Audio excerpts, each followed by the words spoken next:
Sleman melawan lupa episode 3. Rumah-rumah perjuangan.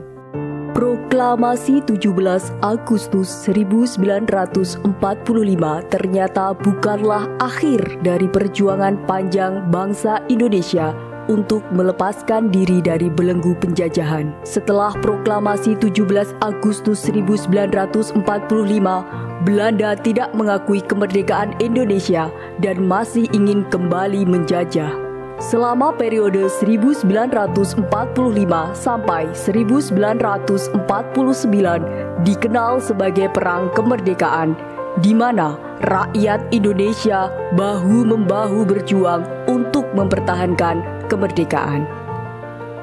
Bangsa Indonesia mampu mempertahankan kemerdekaan dari rongrongan Belanda berkat kemanunggalan pemerintah, TNI, dan rakyat. Pemerintah berjuang antara lain melalui perjuangan diplomasi. TNI mengangkat senjata dengan bergerilya, sementara rakyat membantu menyediakan logistik untuk kepentingan perjuangan. Tidak sedikit pengorbanan rakyat yang diserahkan untuk membantu perjuangan. Sleman melawan lupa episode ketiga ini mengangkat sedikit di antara sekian banyak kontribusi rakyat di wilayah Kabupaten Sleman dalam membantu perjuangan mempertahankan kemerdekaan. Video ini mengangkat bukti-bukti beberapa rumah warga di wilayah Kabupaten Sleman yang menjadi saksi manunggalnya pemerintah, TNI, dan rakyat dalam perjuangan mempertahankan kemerdekaan. Rumah Bapak Marto Sanjoyo. Rumah Bapak Marto Sanjoyo terletak di Padukuhan Nang Sri Kidul, Kalurahan Girikerto, Kapanewon Turi. Rumah ini dibangun kurang lebih pada tahun 1939. Rumah ini pernah menjadi tempat persinggahan Bupati Sleman Projo Diningrat selama kurang lebih 7 hari pada periode Desember 1948, sekaligus menjadi pusat pemerintahan Kabupaten Sleman yang berpindah-pindah secara gerilya pasca terjadinya agresi militer Belanda kedua. Tempat ini adalah dulu merupakan tempat untuk markas tentara atau pejuang waktu zaman penjajahan Belanda. Selama tinggal di rumah ini, Bapak Bupati Projo Diningrat dikawal oleh Satuan Polisi Kabupaten Sleman. Kediaman Bapak Marto Sanjoyo terdiri dari 2 rumah berbentuk limasan, di mana rumah bagian depan digunakan untuk dapur umum sekaligus tempat laskar rakyat. Namun rumah ini sekarang sudah tidak seperti aslinya, karena aslinya dulu ini adalah pendopo, lalu yang maharep atau yang besar itu di sana. Ini sudah dibagi-bagi, jadi sudah tidak lengkap. Ini dulu untuk markas dan juga untuk tempat dapur umum. Sedangkan Bapak Bupati Projo Diningrat tinggal di rumah bagian belakang. Saat ini, rumah bagian depan ditinggali oleh cucu Bapak Marto Sanjoyo. Sedangkan rumah bagian belakang yang pernah ditinggali Bapak Bupati Projo Diningrat tidak ditempati. Bapak Projo Diningrat ditempatkan di tempat ini. Ini tempatnya Mbah Merto Diharjo yang dulu. Dulu di sini selama 1 minggu namanya. Rumah Bapak Mangun Sudiharjo. Rumah Bapak Mangun Sudiharjo ini terletak di Dusun Kalibulus, Kalurahan Bimo Martani, Kapanewon Ngemplak. Rumah ini dibangun sekitar tahun 1929. Bapak Mangun Sudiharjo merupakan lurah kedua Kalurahan Bimo Martani, Kapanewon Ngemplak. Pada masa Perang Kemerdekaan, rumah ini pernah menjadi markas perjuangan Kolonel Jatikusumo yang merupakan Gubernur Akademi Militer Kedua. Kolonel Jatikusumo tinggal di rumah ini selama beberapa bulan dan menjadikannya markas perjuangan. Selama di rumah ini, Kolonel Jatikusumo turut mengkonsolidasi pasukan di wilayah Kalasan yang merupakan bagian dari sub Werkis 4.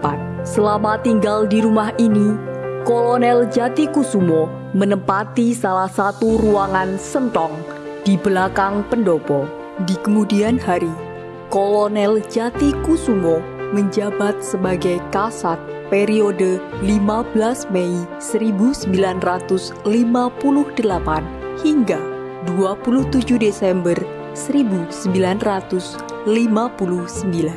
Setelah usai Perang Kemerdekaan, rumah Bapak Mangun Sudiharjo menjadi kantor Kecamatan Ngemplak yang pertama, bersamaan dengan dijabatnya Camat Ngemplak pertama oleh Bapak Projo Tanoyo yang merupakan putra dari Bapak Mangun Sudiharjo. Pelayanan Kecamatan Ngemplak pertama kali mengambil bagian barat dari rumah ini, sehingga warga sekitar sering menyebut rumah ini sebagai kantor.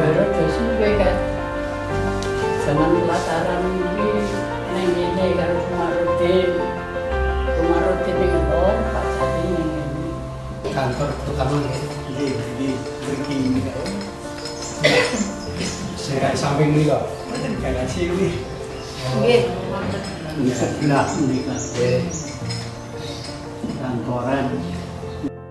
Rumah ini sekarang ditempati oleh Bapak Karsono yang merupakan cucu dari Bapak Mangun Sudiharjo.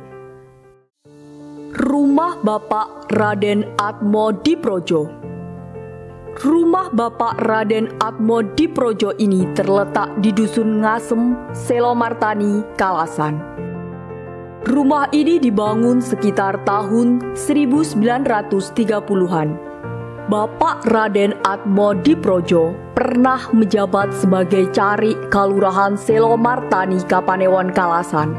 Pada masa Perang Kemerdekaan, rumah ini merupakan dapur umum perjuangan bagi pejuang yang berada di wilayah Kalasan dan merupakan markas peleton H1. Hingga saat ini masih bisa kita lihat perabotan masak yang digunakan untuk mensuplai logistik bagi para pejuang. SMA Negeri Kalasan tahun 65. SMA Negeri Kalasan. Iya. SMA 1. Kantornya di sini. Untuk ruangan sini sama tempat belakang di situ. Tapi juga nggak ditempati di situ.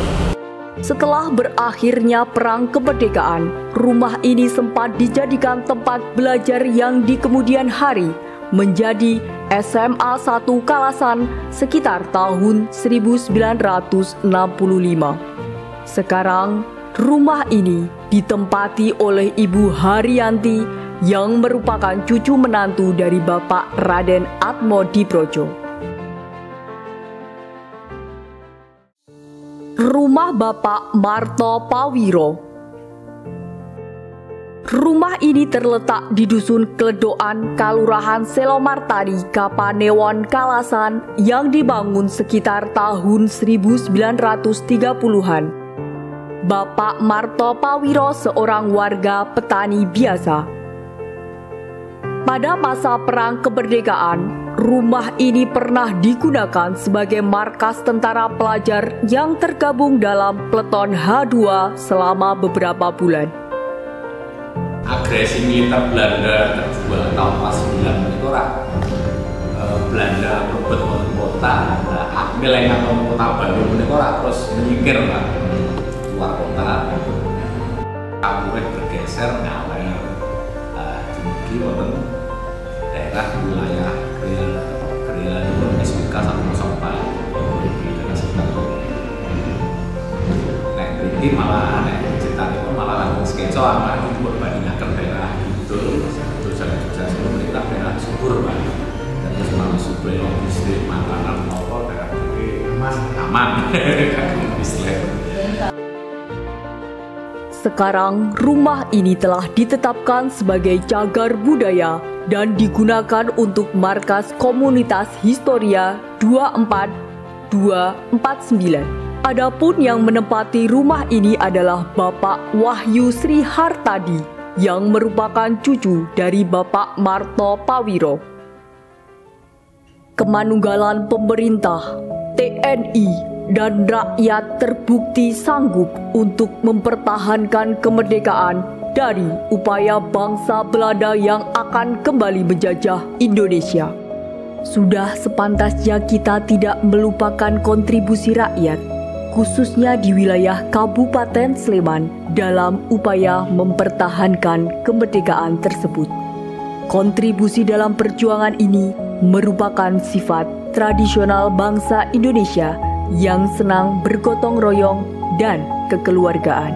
Rumah-rumah perjuangan menjadi saksi bagaimana rakyat Sleman dengan tulus ikhlas menyerahkan harta bendanya tanpa pamrih untuk membantu perjuangan mempertahankan kemerdekaan.